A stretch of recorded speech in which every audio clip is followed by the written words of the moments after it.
이종훈의 HQ입니다. 아니, 오늘의 아투부터 이제 말씀을 드리네요. 이종훈의 HQ 시간입니다. 오늘 진짜 비 많이 내렸습니다. 오늘 새벽부터 내리기 시작한 비가 뭐 기록적인 호우다 이렇게 지금 표현되고 있는데요. 정말 많은 피해가 또 일어났습니다. 인명 피해도 있었고요. 또 재산 피해 말할 것도 없습니다. 뭐 1시간에 막 뭐 180mm가 내린다. 뭐 기록적인 어떤 이 수치를 계속 보이고 있는데요. 조금은 다행스럽게 서울과 경기도 일대의 호우 경보가 지금 좀 전부터 해제가 되었다고 합니다. 그런데 문제는 내일 또다시 시간당 150mm가 예상되는 호우가 지금 전망되고 있으니까 아직 마음은 놓지 않으시고 또 내일의 비에 미리미리 대비를 하셔야 될 것 같습니다. 그리고 꿉꿉한 어떤 기분 또는 꿉꿉한 환경, 아주 후덥지근한 그런 기후가 계속되고 있어서 스트레스 관리도 굉장히 유념하셔야 될 것 같아요. 건강한 정마 피해를 잊지 않게 장마를 보내는 그런 한 주가 되었으면 합니다. 자, 오늘의 아투부터 한번 시작을 해보겠습니다. 오늘의 아투, 오늘의 일면 톱입니다. 여당 전대 최대 리스크가 됐다. 한동훈, 뭐 이렇게 표현이 되어 있고요. 이건, 지금, 여당 전대가 다음 주 화요일 날 이제 투표 날입니다. 전당대회 날이지요. 다음 주 화요일까지 이제, 한 4주 동안에 걸쳐서, 4, 5주 동안에 걸쳐서 전당대회가 계속되고 있는데, 뭐, 자폭전대다, 뭐 하면서, 네거티브의 끝판을 보여준다. 이런 기사들이 지금 이어지고 있는데요. 한동훈 후보가 아마 정치의 판에 나와서 최초로 사과를 하는 그런 사태가 빚어졌습니다. 상황은 이렇습니다. 나경원 후보가 한동훈 후보에 대해서 법무장관 시절에 제대로 많은 그런 이 사건들을 대응을 하지 못한 게 아니냐. 예를 들어서 이재명 당시 더불어민주당 대표의 사건도 기각이 되고 개별 사건에 대해서 제대로 대응하지 못했다라는 그런 비판이 계속 이어지자 이 방송 토론에서 지금 나경원 후보에 대해서 지금 나 후보가 저에게 본인의 패스트트랙 사건 공소를 취소해달라고 부탁한 적이 있지 않느냐. 나는 거기에 대해서 그럴 수 없다라고 말을 했다. 라고 한 것이 지금 굉장히 일파만파 파장이 커지고 있다라는 겁니다. 그래서 이제 한동훈 후보는 공식적인 사과도 했고요. 근데 일단 지적을 하면 표현이 잘못됐다는 거죠. 나 후보의 개인적인 사건이다. 이렇게 표현을 했는데 사실 패스트트랙 사건 공소 취소에 대한 사건 공소는 개인이 아니죠. 나경원 후보는 그 당시에 원내대표입니다. 아시다시피 패스트트랙 두 가지 법안에 대한 패스트트랙이었습니다. 하나는 공수처가 사실상 옥상옥이었고 헌법 위헌적인 어떤 요소가 분명히 있습니다. 그러니까 헌법에 공수처라는 그런 기관에 대해서 명시되어 있지 않은 상황이고요. 그리고 또 한 가지 그리고 결정적으로는 공수처가 지금 보시다시피 거의 유명무실한 아무런 사실 결과를 내지 못하는 예산만 잡아먹는 공룡이 돼버렸어요. 그것을 이미 다 예견을 했죠. 그런데 그럼에도 불구하고 문재인 정부는 자신들한테 돌아올 특검이라든지 혹은 그런 국조라든지 이런 것들을 회피하기 위해서 공수처를 만들었는데 정권이 바뀌니까 사실상 유명무실해져 버린 그런 상황입니다. 이미 다 예견되어 있는 상황이었죠. 그래서 공수처를 반대한 것이고요. 정치적 목적이었기 때문에 위헌적인 요소도 있고요. 또 두 번째는 지금 연동형 비례대표제였지요. 어떻게 됐습니까? 이것 역시 위성정당의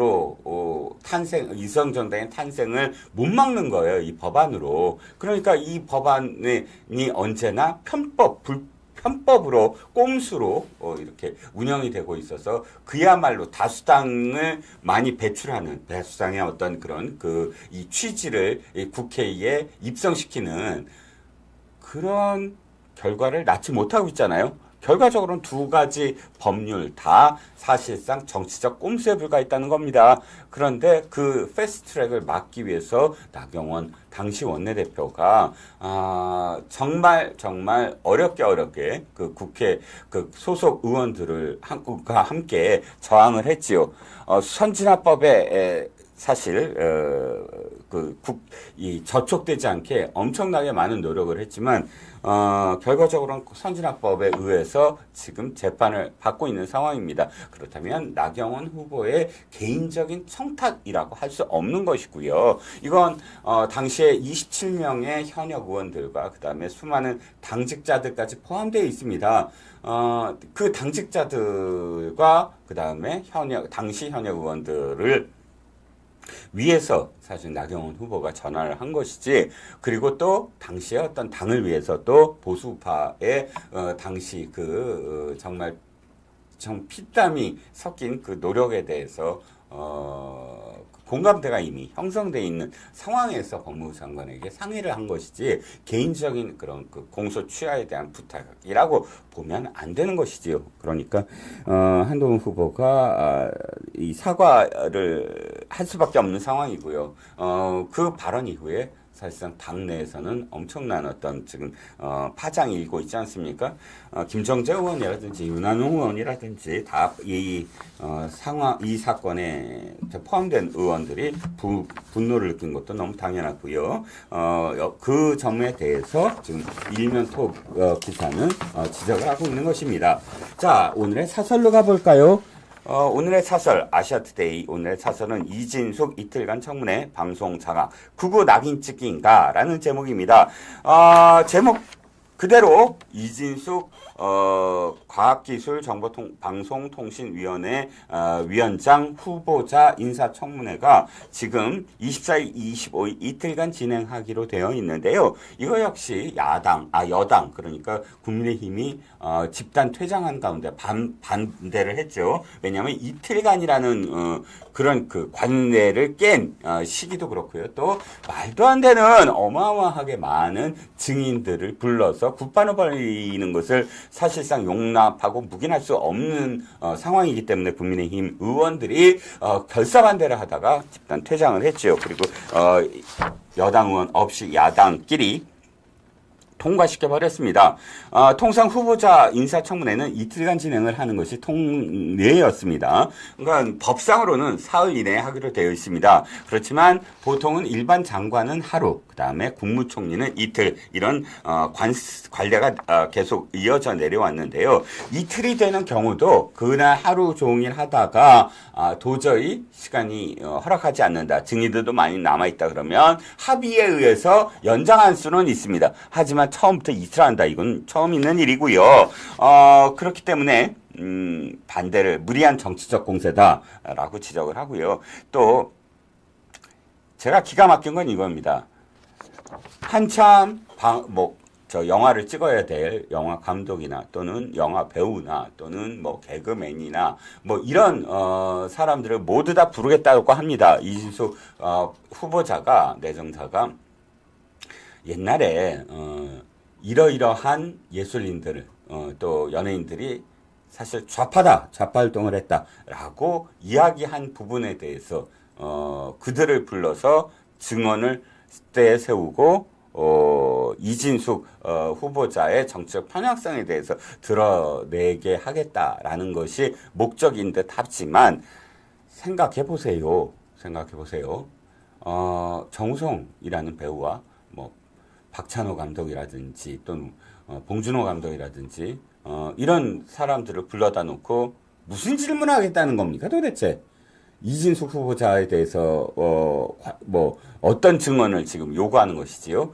그저 구판을 벌리겠다. 유명한 사람들 불러서 프레쉬 팡팡팡팡 터뜨리고 구판을 벌이겠다, 이거 아닙니까? 결국은 극우 성향이다라고 낙인을 찍겠다라는 것이고요.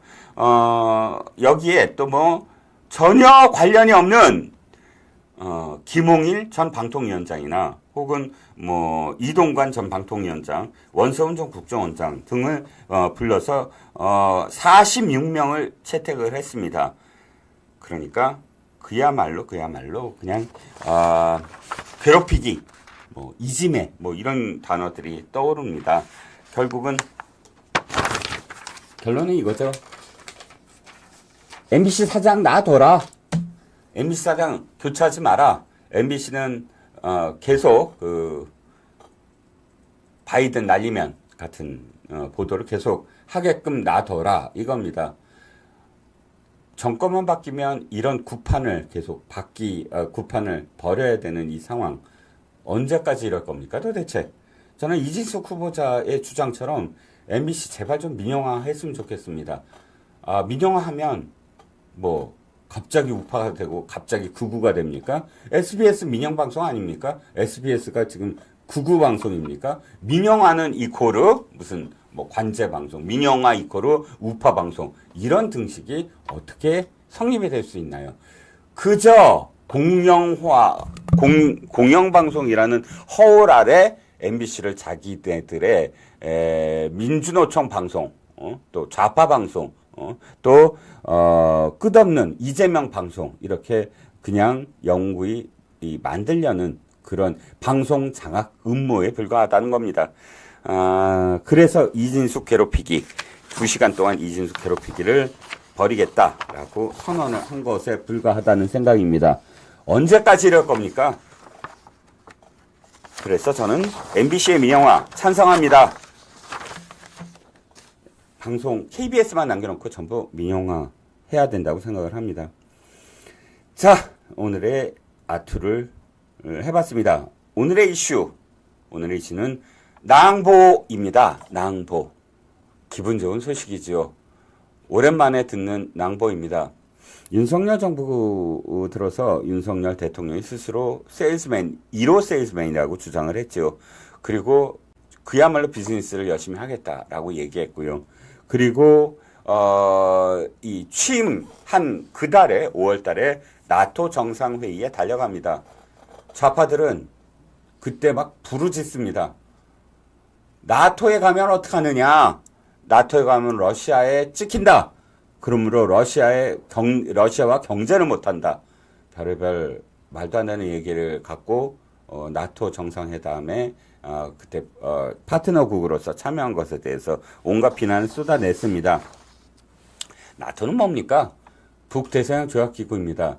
북대서양 조약기구에 물론 정회원국으로는 참여하지 못할 겁니다. 지정학적 위치가 유럽에 우리가 있지 아니한 때문이죠. 하지만 거기서 있는 모든 국가들, 거기에 참여하는 모든 국가들은 어떤 국가들입니까?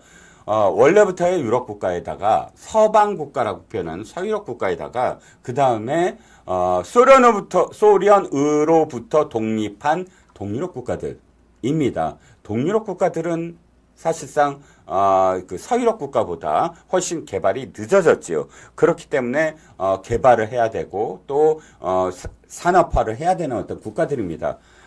우리가 산업화에 대해서 가장 전 세계에서 응집적으로 발전한 나라입니다. 그렇기 동유럽 국가들과의 비즈니스는 앞으로 무궁무진합니다.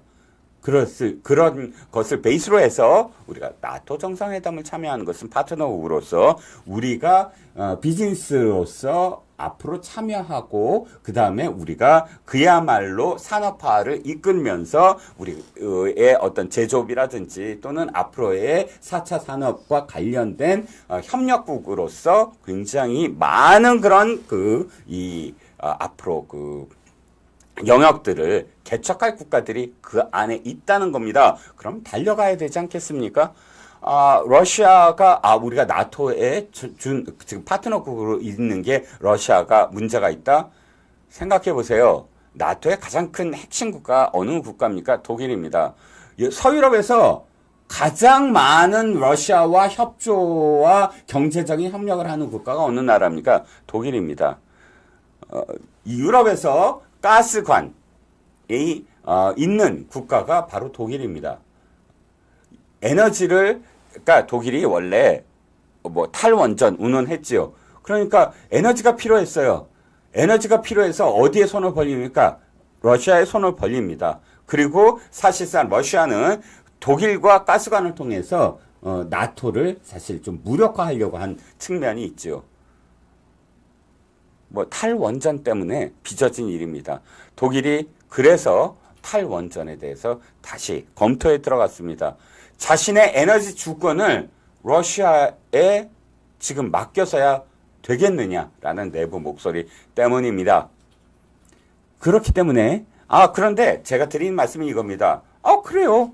나토의 정회원국의 가장 큰 나라가 러시아와 경제적인 어떤 협력을 하는데 우리가 못할 게 뭐가 있습니까? 우리가 하면 뭐 러시아는 당장 우리가 모든 것을 끊어버린다라고 생각하는 그냥 강양 약강.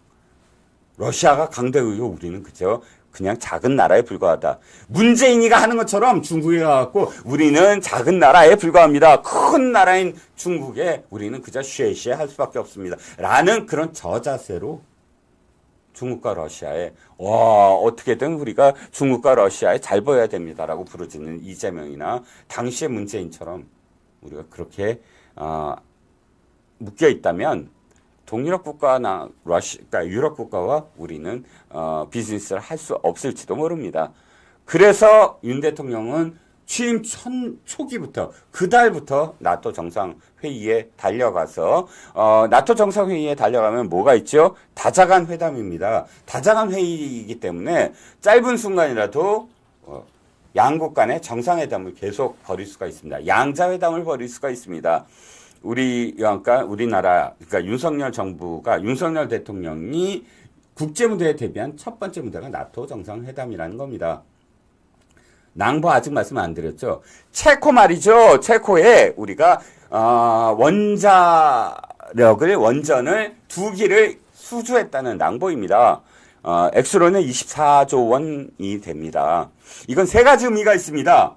첫 번째는 원전 수주 그 자체 체코와 원전 수주를 했다. 2기에 불과하다라고 얘기하지만 원래 지금 체코는 4기를 그러니까 총 4기를 건설을 하려고 합니다. 2군데의 2기씩이지요. 그런데 일단 2기를 지금 수주를 하고요. 지금 우선 협상 대상자입니다. 우선 협상 대상자로서 가장 유리한 입장에서 계약을 체결을 하고 그 다음에 나머지 2기도 큰 하자가 없다면, 큰 문제가 없다면 우선 협상 대상자인 한국이 나머지 2기에 대해서도 우선 협상 대상자로 선정될 가능성이 높습니다. 그런 계약을 이번에 따낸 겁니다.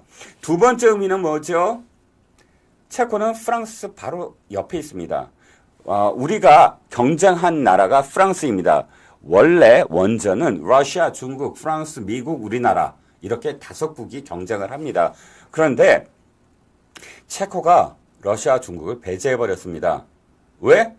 러시아가 우크라이나의 원전에 공습을 한 것을 본 폴란드부터 한때 소련의 속국이거나 혹은 소련의 협력국이었던 그런 국가들이 이제 서방 국가에 편입이 되면서 이 국가들이 러시아가 우크라이나에 침공할 때 원전에 손을 대 안 되겠다. 안보 차원에서 러시아와 관계를 맺으면 계약을 맺으면 안 된다. 중국도 역시 마찬가지다.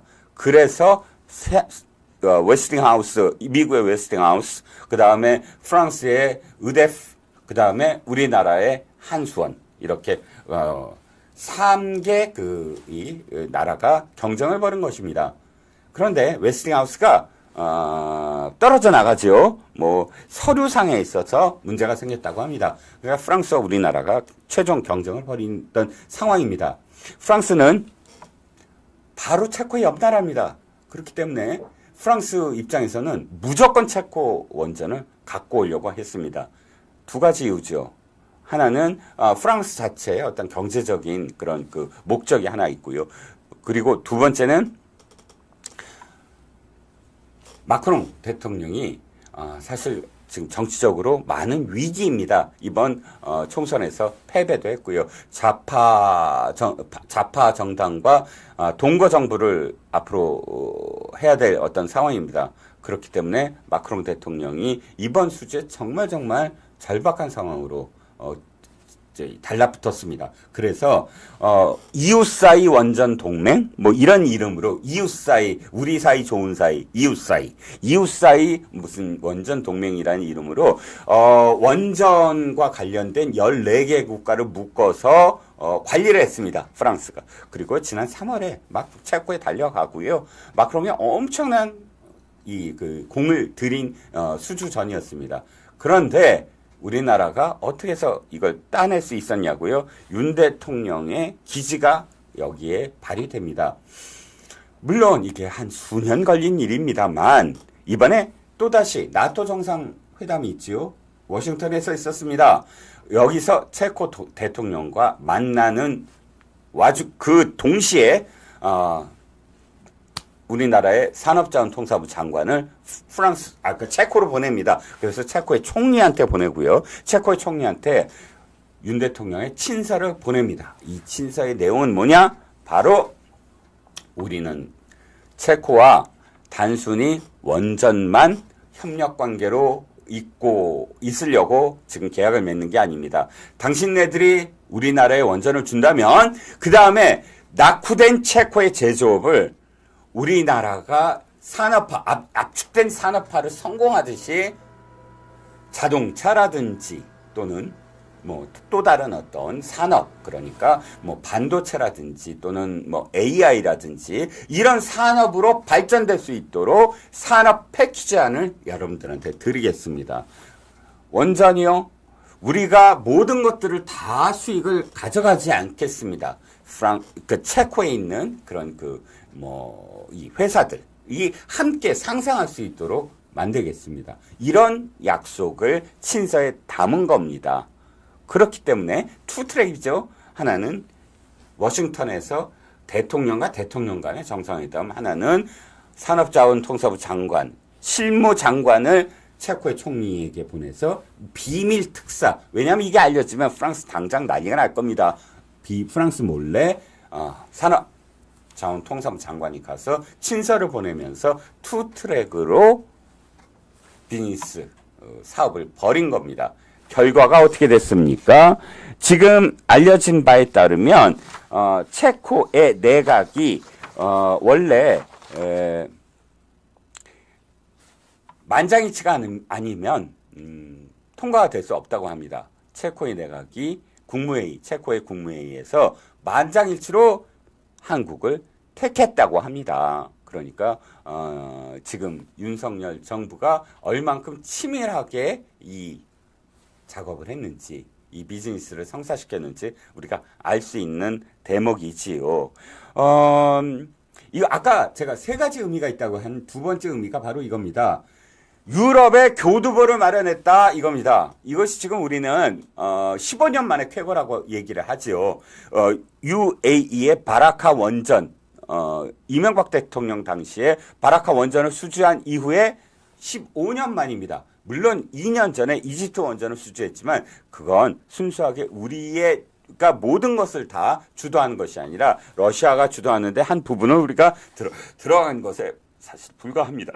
그렇기 때문에 지금이 UAE 바라카 원전 이후에 15년 만에 쾌거라고 얘기할 수가 있는 것이지요. UAE의 쾌거는 바로 사우디라든지 인근 중동 국가의 하나의 모델이 될 수 있었지만 이번에 체코의 원전 그 수준은 말이지요.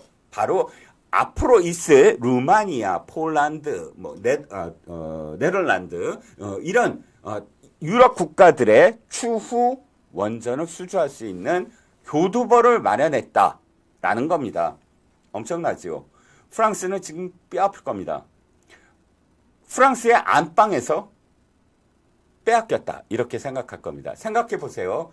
프랑스의 파리의 생제르맹 축구 경기장에서 프랑스와 우리나라가 월드컵 경기를 벌입니다.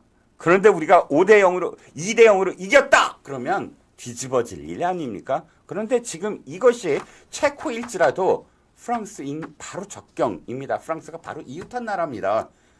프랑스는 무조건 자기네들이 그러니까 이번에 따냈다라고 이미 생각을 했을 겁니다. 그런데 우리나라가 바로 프랑스의 홈그라운드와 마찬가지인 체코에서 이긴 겁니다. 프랑스 홈그라운드의 월드컵 경기장에서 우리가 2대0으로 프랑스를 누른 거나 마찬가지라는 결과입니다. 그래서 이번 그런 그 원전 수주를 통해서 이제 유럽의 모델을 지금 모델 하우스가 하나 만들어질 수 있었다는 거고요. 자, 세 번째는 뭐냐면 문재인이 파괴한 원전 생태계를 복구할 수 있는 디딤돌이 됐다는 겁니다. 저는 문재인 정부 시절에 정말 안타까운 현장을 목도했습니다. 길거리에서 대학생들이 전단지를 돌리고 있는 장면이었습니다. 그 대학생들은 우리나라 유수대학의 원자력공학과 학생들이었습니다. 카이스트, 서울대, 포스텍. 이 학생들은 공부를 해야 될 시간에 길거리에 나와서 시민들에게 호소를 하는 겁니다. 문재인 정부의 탈원전, 원전 생태계 파괴를 막아주세요. 시민 여러분. 세계 최고의 원전 기술이 무너집니다. 세계 최고의 원전 수출이 불가능해집니다. 세계 최고의 두뇌들이, 인재들이 이제 우리나라를 떠날 겁니다. 우리들은 원자력 공학을 더 이상 공부할 수 없을지도 모릅니다. 이런 문재인 정부의 생태계 파괴를 막아주세요 하고 호소하고 다녔습니다. 안타까웠습니다. 그런데 최근에 말이죠. 원자력 공학과에 들어가는 학생들이 너무너무 없다고 합니다. 이해가 안 가시죠? 윤석열 정부 들어서 아니 탈원전의 그러니까 다시 원전 생태계를 복구하겠다라고 선언하고 원전 친화 정책을 지금 윤석열 정부 하고 있는데 왜 원자력 공학과 학생들이 없을까요? 모집을 했는데 두 가지입니다. 하나는 민주당 정권이 또다시 들어서면 또다시 탈원전 될 게 아니냐. 안정적으로 우리가 공부할 수 없지 않겠느냐 하는 점. 그리고 문재인이 파괴해버린 원전 생태계가 언제 복구될 거냐. 몇십 년 걸린다.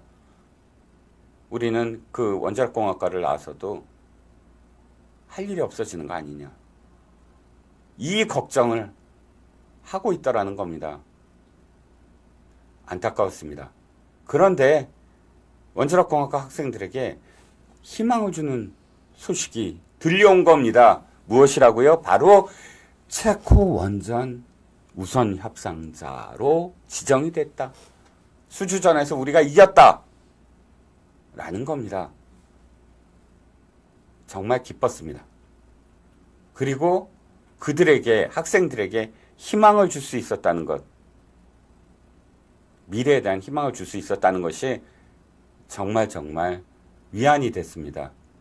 문재인이 박아놓은 그 원전 대못에, 탈원전 대못에 조금이라도 그 대못을 이제 뺀 게 아니냐, 파헤친 게 아니냐, 이런 생각이 들었기 때문입니다. 이러자 좌파들은 또다시 공격합니다. 아이고, 그거 우선 협상 대상자잖아. 또 바뀔지도 모르잖아. 이런 무식한 소리를 하고 있습니다. 그리고 또 한 가지는 야, 그거 덤핑이잖아. 너무 싸구려를 했잖아. 그거 남는 것도 없잖아. 이런 무식한 소리를 합니다. 그런데 대신증권이 이렇게 얘기합니다. 원전 덤핑 아니다. 증권회사의 이 애널리스트들 또는 이 연구원들이 무슨 정치적인 어떤 이해관계로 이런 이야기를 하는 건 아니죠. 당연하죠. 이들은 주가가 문제죠.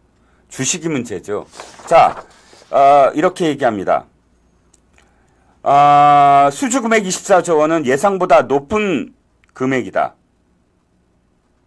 원래 지난해 12월 국내에서 발주한 신한울 3, 4호기의 예상 공사비 11조 7천억 원보다 105%가 많은 금액이고 언론들이 예상한 금액인 15조 원보다 60%나 많게 수주한 것이다.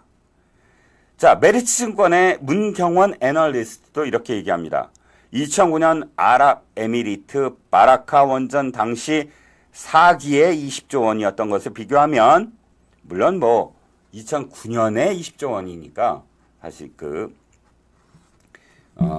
감안해야 되겠죠.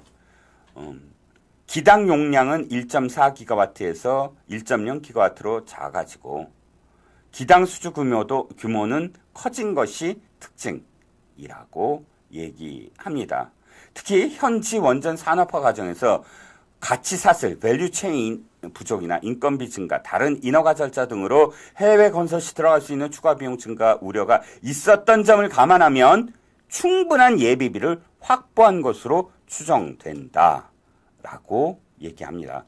허민호 대신증권연구원이 이렇게 얘기합니다. 저가 수주 우려는 완전히 해소될 수 있을 것이라고 판단한다.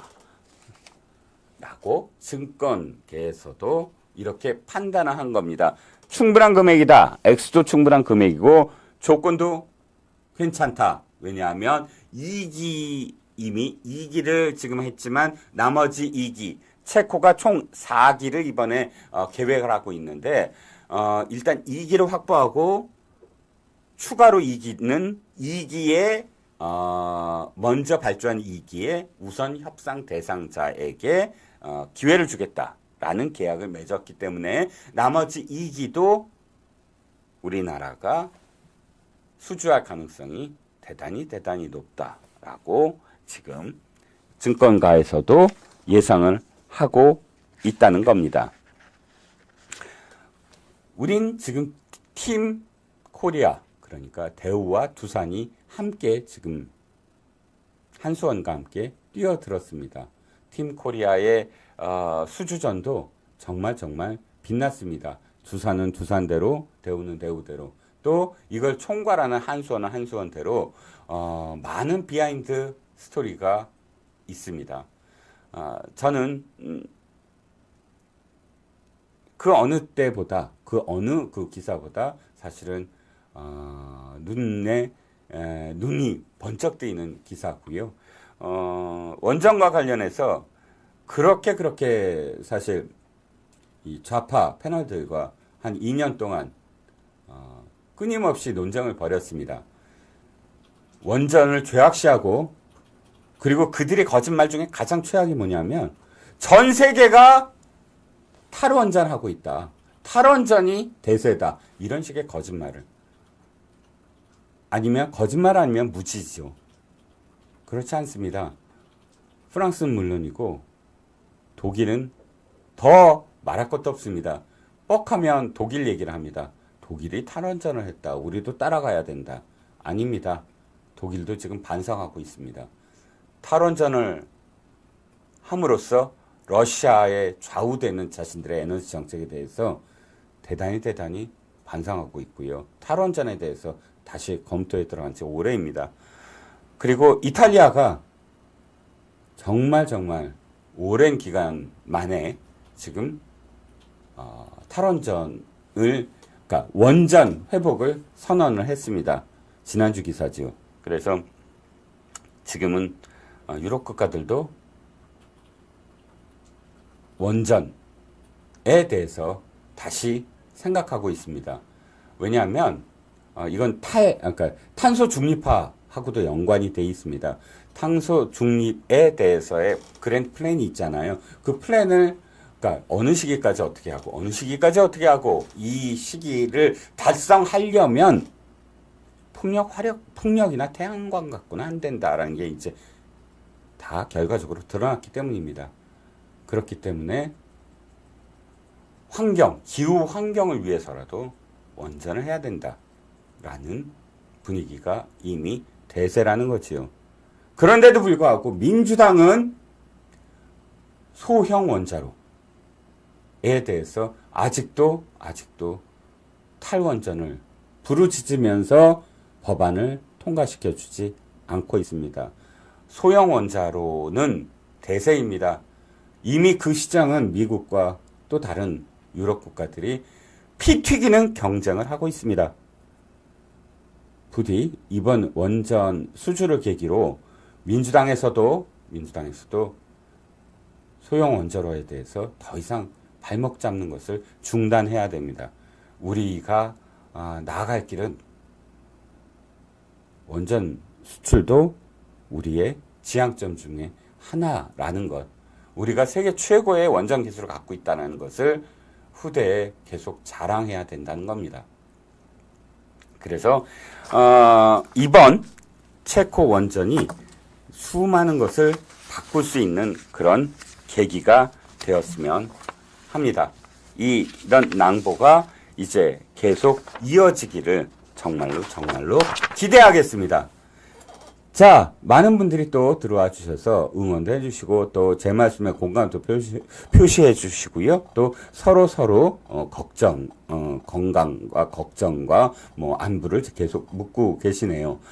운사님, 최계수님, 박경현 스패너님, 프랑스와 조스카님, 김창훈님 모두 프랑스와 조스카님, 김창훈님 모두 감사합니다. 자, 두 번째 이슈로 넘어가 보지요. 자, 두 번째 이슈는 바로 검찰 관련 기사입니다. 이재명이 계속 재판 병합을 요구하지 않았습니까? 재판 병합을 요구하면서 바로 그 지연 전략, 그러니까 지금 최근 기소된 대북 송금 관련 재판을 대장동, 백현동, 성남 FC 위례 재판부에 병합해달라라고 요구를 했는데 대법원이 그것을 기각을 했죠. 대법원 일부가 거기에 맞춰서 좀 이상하지만 검찰이 대반격을 시도하고 있습니다. 검찰이 지금 4개 사건을 다 묶은 게 바로 대장동, 백현동, 성남 FC 위례 사건 아닙니까? 그 사건을 지금 다 분리하자, 분리 선고를 해달라라고 지금 요구를 하겠다라는 겁니다. 서울중앙지법 형사 33부 재판장 백현동 재판장이 지금 이 4가지 사건을 다 심리를 하느라고 어마어마합니다. 지금 뭐 몇 년이 걸릴지 모릅니다. 1, 2회, 매주 1, 2회 심리 중인데도 증거 기록만 20만 쪽이 넘어서 1심에만 수년이 걸린다. 재판이 시작된 지 1년이 넘었는데 아직 위례 신도시 개발 의혹 관련 심리만 진행되고 대장동, 백현동, 성남 FC는 심리가 시작되지도 못했다라는 거고요. 그래서 바로 이재명이 이 재판부에 좀 넘겨달라. 그러니까 앞으로 수십 년 후에 재판이 이루어지게 해달라라고 애원을 했는데도 기각이 된 건데 검찰이 지금 이 대장동은 대장동, 위례는 위례, 백현동, 성남 FC는 성남 FC 이렇게 따로따로 심리가 끝나면 그 사건만 먼저 선고를 하고 그 다음에 그 다음 거를 해달라. 이거를 모두 다 선고를 하기 위해서는 이 4개를 모두 다 심리를 해야 되고 모두 다 증언 부르고 모두 다 그 증거 기록을 다 들여다봐야 되는데 언제 끝날 거냐. 그러니까 따로따로 해달라. 따로따로 해야지만 바로 이 신속재판의 원칙과 실체적 진실 발견에 훨씬 부합하는 결정을 내릴 수 있다라는 겁니다. 근데 검찰은 진즉 이렇게 했어야죠. 그리고 또 검찰은 이걸 묶어서 기소하지 말았어야죠. 이건 검찰의 실책입니다. 그런데 뒤늦게라도 이렇게 분리해달라라고 요청을 했습니다. 물론 서울중앙지법 형사 합의 33부 김정은 재판장이 이것을 받아들일지는 모르겠습니다. 하지만 뭐 받아들이든 안 받아들이든 뒤늦게라도 검찰이 이것을 요구했다는 것 의미가 전 있다고 보고요. 민주당이 이것을 그러니까 이재명이 아무리 방해를 하더라도 재판의 신속성 이건 사실은 관철돼야만 합니다. 그래야만 생각을 해보세요. 이 사건에 지금 관련된 증인들이 몇 명입니까? 그런데 이 재판에 엮여서 수년간 불려다녀야 됩니까? 그렇지 않잖아요. 딱딱 그 순간순간 대응을 해야 되고 또 관련된 어떤 증인들, 관련된 피고인들, 공범, 종범 다 생각을 하면 분리해서 선고하는 것이 재판 정신에 부합된다라고 생각을 하고요. 조희대 대법원장이 지금 사법부에 얘기한 재판은 빨리 끝내야 된다. 이것이 시민들의 이익에 부합하다라고 이야기한 부분을 부디 형사 33부 재판장 김동현 재판장이 받아들였으면 하는 바람입니다. 자, 지금 그래서 대장동과 관련된 그런 또 다른 어떤 재판들이 어떻게 지금 이어지고 있나를 좀 들여다봤습니다. 자, 김만배와 신앙님이 구속됐죠. 김만배와 신앙님은 윤석열 대통령 명예훼손 등 혐의로 지금 기소가 됐습니다. 노컷뉴스가 이 혐의에 대해서 공소장을 입수를 해서 단독 보도를 했는데요. 검찰은 윤석열 대통령이 몸통이다라는 허위 프레임을 김만배가 만들고 민주당이 퍼뜨렸다라고 결론을 내렸다고 합니다. 이 공소장에 따르면요. 자, 이 부분은 사실상 저도 많은 어떤 그 방송에서 이미 다 말씀을 드린 내용이지만 검찰이 뒤늦게나마 이것을 지금 입증을 했다라는 게 의미가 있다고 생각을 하고요. 자, 이 내용을 간단하게 제가 설명을 드리죠. 당연한 게 아니겠습니까? 어느 날 갑자기 그러니까 이 경기 경제신문인가요? 이런 매체에서 기자가 이렇게 묻습니다. 대장동은 누구 겁니까? 이재명 지사님. 이렇게 묻습니다. 이게 바로 대장동 사건의 시작입니다. 이 기사가 나오자 약 한 20일 있다가 9월 14일, 2021년 9월 14일 이재명 경기도지사가 갑자기 기자회견을 하면서 대장동은 단군 이래 최대의 시적입니다. 최대의 시민들에게 이렇게 많은 이익금을 환수시킨 사람은 저밖에 없습니다. 라고 자랑을 합니다.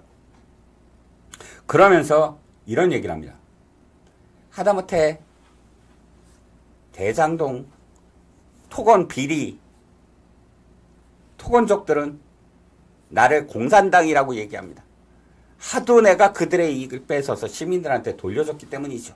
라고 얘기합니다. 그런데 그 다음날 신앙님과 김만배가 만나서 조작 인터뷰를 합니다. 그 인터뷰 속에 공산당 얘기가 들어가 있습니다. 김만배가 신앙님한테 아이고 이재명 시장은 당시에 우리가 가져야 될 이익을 다 뺏어갔어요. 라고 조작을 합니다. 무슨 얘기했습니까? 김만배와 이재명은 이미 경기경제신문에서 나왔을 때부터 공산당 프레임을 가자라고 서로 이야기를 입을 맞췄다라고 추정할 수밖에 없습니다. 단 하루 간격으로 그들은 한 사람은 기자회견을 통해 한 사람은 조작 인터뷰를 통해 그 프레임을 만들어 나가고 있었던 겁니다. 그러고 딱 한 5일 정도 후에 9월 21일인가요? 이성문이라는 화천대유의 바지사장 김만배의 성대 성균관대학교 선배 아시다시피 화천대유는 김만배 겁니다. 근데 김만배는 당시에 머니투데이 기자로 맹활약 중이었죠. 기사 쓰느라고 맹활약이 아니고요. 법조계 대법원 가서 대법원 들어가서 권순일 대법관 만나서 이재명의 무죄 이끌어내고요. 또 앞으로 있을 대장동과 관련된 수사를 미리미리 막기 위해서 미리미리 보험에 들어서 김수남 전 검찰총장, 수원지검장이었죠. 또는 민정수석, 또는 박영수 특검, 이런 사람들 만나고 다니면서 자기가 화천대유 사장이면 안 되잖아요, 그게. 이성문을 화천대유 바지사장으로 임명했죠. 그 이성문이 한국일보에 9월 21일에 등장해서 인터뷰를 합니다. 이재명이란 사람은 화천대유와 무관합니다. 이재명이란 사람은 그저 화천대유가 가져갈 이익을 뺏어간 사람이지요. 라고 허위 인터뷰를 합니다. 이성문도 나중에 시인했습니다. 김만배가 시키는 대로 했다고요. 무슨 뜻이죠? 김만배와 이재명은 이미 이 프레임, 공산당 프레임으로 입을 맞춰서 죄송합니다. 실행을 했다는 거죠. 또 하나의 프레임이 있죠. 참 간악한 프레임이죠. 자신이 결제를 했잖아요. 사인을 했잖아요. 대장동 이렇게 하자 저렇게 하자. 서류 올라오면 다 사인을 했잖아요. 자기가 최종 결재권자잖아요. 그런데 갑자기 이재명은 이렇게 얘기합니다. 대장동의 몸통은 윤석열이다. 참 간악하죠. 자기가 범죄자인데 상대 검사였던 사람을 도둑놈 잡는 검사를 도둑놈이라고 이슈로 옮깁니다. 그게 바로 부산저축은행 사건에서 중수부 과장을 했던 윤석열 검사가 부산저축은행과 관련된 혐의자 조우영이라는 사람을 봐줬기 때문에 대장동이 탄생했다. 앞뒤가 안 맞죠. 대장동은 부산저축은행 사건에서 훨씬 후에 벌어진 일입니다. 조우영이라는 사람이 거기서 만약에 부산저축은행과 관련돼서 무슨 대장동의 시드머니라고 표현하대요. 대장동의 앞으로 대장동을 토건 비리족들이 할 수 있는 시드머니를 부산저축은행에서 대출을 했다. 이게 지금 혐의인데 그것을 봐주기 위해서 조우영을 커피 한 잔 주고 그냥 가게 했다. 그런데 그걸 김만배가 신앙님과 9월 15일 날 만나서 그 조작 인터뷰를 합니다. 9월 15일 날요. 그런데 그 다음에 어떻게 됐죠? 민주당이 그걸 덥석 묻니다. 아시다시피 9월 15일 날 신앙님과 김만배가 입을 맞췄던 건 아무도 모릅니다. 왜? 이 내용은 3월 6일 날 뉴스타파에 의해서 보도가 돼요. 둘이 9월 15일 날 만났던 건 아무도 모른다는 게 아니라 공개되지 않은 상황이에요. 그런데 민주당은 어떻게 얘기하죠? 화천대유 특별조사위원회 이런 걸 만들어서 어느 시점부터 딱 이 얘기를 합니다. 커피는 누가 조우영한테 타줬나? 이재명이 10월 달에 있었던 TV토론에서 윤석열 후보에 직격을 합니다. 커피 왜 타주셨어요? 조우영이한테? 이런 식으로 프레임을 뒤집어 씌웁니다. 커피 타준 얘기 9월 15일 날 했잖아요. 근데 민주당이 그걸 계속 선전을 해댑니다. 화천대유 특위로. 그리고 이재명은 TV토론에서 써먹고요. 경향신문, 오마이뉴스, 한겨레에서 퍼날르고요. 뉴스타파에서 퍼날르고요. 그리고 JTBC가 봉모 씨를 동원을 해서 조작 방송을 합니다. 이미 조우영은 이 봉 기자를 만나서 아니야, 나한테 커피 타준 사람 윤석열 검사 아니야 라고 얘기했는데도 그건 쑥 이 기사에 삭제시키고 조우영이 커피를 윤석열 검사가 타주고 그냥 덮어줬다라는 식으로 보도를 합니다. 자, 여기까지 설명을 드리는데 제가 말씀드린 거죠. 그런데 검찰 공소장에 바로 그 점, 김만배가 이 모든 것들을 기획하고 민주당과 계속 소통을 했다라는 게 적시가 돼 있다는 겁니다. 이 내용 중에는 이런 것도 있어요. 절반은 그분 것. 이재명 캠프에서 그게 절반은 그분 것이 이재명이 아닌 것으로 해달라. 그것을 받아서 이 김만배가 김남욱이 아니라 남욱한테, 미국에 있는 남욱한테 전화 걸어서 절반은 그분 것이 그분이 이재명이 아닌 것으로 해달라. 그래서 남욱이 귀국하면서 JTBC에 그분이요? 이재명 지사 아니에요. 이재명 시장 아니에요. 라는 인터뷰를 하죠. 물론 남욱은 나중에 검찰에 이렇게 얘기합니다. 언론에도 얘기를 했죠. 그때 김만배가 나에게 이렇게 해달라 저렇게 해달라. 미국으로 도망가달라. 미국에서 귀국해달라. 이재명이 관련 없는 것처럼 해달라. 이렇게 해달라라고 지시를 내려서 거기에 따를 수밖에 없었다. 라고 이야기를 하죠.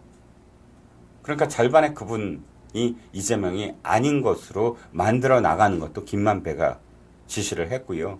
이미 김만배는 2019년도에도 그러니까 훨씬 전에도 이성문을 시켜서 이재명의 공직선거법 재판, 대법원 재판에서 무죄를 받은 그 사건에서 1심에 증인으로 나가서 이재명은 공산당이에요. 라는 발언을 하게 만들지요. 증언을 하게 만들지요. 왜요? 이재명과 자기들의 관계가 드러나면 그야말로 대장동 사건이 그때 이미 다 드러나게 되고 그렇게 되면 자기네들의 수익 다 범죄 수익이 되죠. 횡령 배임이었으니까요. 그래서 이제 이 김만배는 처음부터 성남시장 시절부터일지도 모릅니다. 그때 인터뷰하러 갔었으니까요. 이재명이 대통령이 되어야지만 대장동의 480억 원의 저수지를 지킬 수 있다. 천화동인 1호의 수익 절반을 지킬 수 있다. 라는 생각으로 처음부터 치밀하게 계획을 세운 겁니다. 그 계획에 대해서 검찰이 이번에 공소장에 하나하나 조목조목 다 썼다는 겁니다. 김만배가 민주당 특위, 하천대유 특위로 하여금 허위 프레임을 기자에게 전달하도록 했다라고 아예 공소장에 대못을 박았다. 김만배가 이재명 캠프에서 연락이 오니까 그분 아니라고 정리해라고 남욱에게 지시했다. 아는 겁니다. 뉴시스는 단독 기사를 통해서 신앙님이 어떻게 했는지 낱낱이 보도를 합니다. 3월 5일까지 뉴스타파가 보도 여부가 결정이 나지 않자 신학님은 뉴스타파의 기자에게 텔레그램으로 오늘과 내일 진행할 추가 취재의 성공 여부와 별개로 나는 어떤 형태로든지 김만배와 9월 15일 날 한 인터뷰 녹음 파일을 보도를 해야만 한다. 보도되지 못한다면 나는 뉴스타파 구성원으로서 어떤 형태로든 책임을 지겠다. 녹취록뿐만 아니라 녹음 파일까지 들어봤을 테니 느낌이 다를 것이다. 라는 취재의 메시지를 보냈습니다. 신학님은 인터뷰 나흘 뒤 9월 19일 날 김만배와 조우영의 통화 내용을 스피커폰으로 들었다라는 것을 검찰이 파악을 하고 김만배와 허위 보도를 공모했다라고 판단을 했다는 거고요.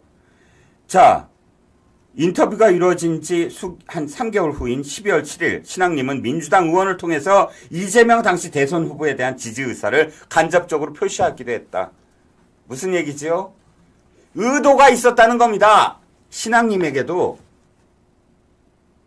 이재명을 지지하는 사람. 그래서 나중에 공천이라도 하나 받으려고 했죠. 신학님은 그 이전에 이미 민주당에 공천 신청을 했던 사람입니다. 원노련 위원장 쿼터로요. 신학님은 이재명에게 전달할 목적으로 민주당 의원의 연락처로 이재명께서 어제 저녁 A 의원과 통화하실 때 제가 A 의원과 저녁을 먹으면서 대선을 분석하며 걱정을 하고 있었다. 대선 승리에 어려움이 있다면 언제든지 나에게 전화 연락을 해달라. 라는 메시지를 보냈다고 합니다. 이런 메시지가 바로 이 인터뷰가 얼마나 의도가 있게 조작을 하려고 했든지를 적나라하게 드러내주는 그런 인터뷰라는 겁니다. 저는 개인적으로는 신앙님이라는 사람을 잘 압니다. 저의 기자 선배입니다. 같은 한국일보 그룹에 있었고요. 개인적인 친분으로는 뭐 당시에 제가 선배 하면서 만났던 사이입니다. 그러나 사적인 어떤 뭐 인연 이게 지금 신앙님이라는 사람이 했던 행위를 제가 눈 감거나 덮거나 호도할 수는 없겠죠. 저도 최소한 언론인이라는 또는 방송인이라는 또는 최소한 기자라는 현직은 아닙니다만 기자였다는 그런 그 기본적인 양심에 비추어서 제가 보도를 하거나 논평을 할 때 개인적인 인연은 중요하지 않다라고 생각합니다. 그래서 있을 수 없는 일이지요. 자신의 정치적 입지를 위해서 이재명에게 이런 메시지를 전달해 달라고 하면서 이재명에게 결정적인 만약 이재명이 만약에 대통령이 됐다면 신앙님은 나 때문에 내 덕으로 됐다라고 얘기했을 겁니다. 9월 15일 날 김만배와 한 인터뷰를 3월 6일 날 뉴스타파에 보도하게 함으로써 바로 민주당이 문자를 수십만 건을 돌리게 만들어서 이기게 했다. 판을 뒤집었다. 여론조사에서 뒤졌었으니까요. 바로 내가 1등 공신이다. 라고 하기 위해서 이 모든 것을 김만배와 함께 획책을 했다는 겁니다. 이런 사람이 언론인입니까? 그래서 오늘 제가 갖고 온 두 번째 이슈는 이재명의 재판 지연 전략에 검찰이 대반격. 모든 그 대장동, 백현동, 성남FC 선고를 다 분리해서 선고해달라고 요청한 것과 더불어서 최근에 검찰이 김만배 신앙님 기소를 하고 또 이재명과 관련된 대북송금 기소를 한 것과 관련돼서 어떠한 공소장에 어떠한 내용들이 있었나를 중심으로 해서 여러분들한테 좀 새로운 소식들을 좀 전달해 드렸습니다. 자, 2024년 7월 18일 이제 이종근의 HQ를 문을 닫을 시간입니다. 오늘 제가 또 많이 이렇게 떠드느라고 여러분들이 써주신 말씀을 제가 다 소개를 못 해드려서 죄송합니다. 이남진님, 실장님처럼 올바른 소식 알려주시고 우리가 동요되지 않고 뭉치면 저들은 우리를 못 이겨요. 맞습니다. 전당대회 이후에 우리는 더 똘똘 뭉쳐야 된다고 저는 생각을 합니다. 동훈이 얘기는 제대로 못하네. 안숙희님 어서 오세요. 초장에 했습니다. 멸콩이라고 용기민님 말씀해 주셨고요. 이경자님, 이종훈 시장님 파팅 해주셨고요. 감사합니다. 자, 오늘 비는 좀 잦아든 것 같습니다. 여러분들 그럼에도 불구하고 퇴근하시거나 또 지금 집에 계시더라도 혹시 집에 장마 피해 없는지 점검을 좀 해보시고 또 귀가하시는 발걸음 무탈하게 귀가하시기를 정말 기원하겠습니다. 자, 오늘 이종근의 HQ 여기서 문을 닫겠습니다. 저는 다음 주 월요일 날 뵙겠고요. 내일은 송구권의 현장 정치가 이어질 겁니다. 자, 다음 주 월요일 날 이종근의 HQ 많이 기대해 주십시오. 더 좋은 오늘 낭보드린 것만큼 아주 기쁜 소식들과 그리고 다른 곳에서 듣지 못하는 예리한 분석 정확한 논평을 기대해 주십시오. 이정군의 HQ 여기서 문을 닫겠습니다. 감사합니다. Welcome to my party, we're just getting started. A life is a dream or a nightmare scarring. Hand me a drink cause I think I'm going all in. Get me a shrink who can catch me when I'm falling. Cover up my scars, flip the handlebars. Crashing in my car, wake up in a bar. I'll be a superstar, just on my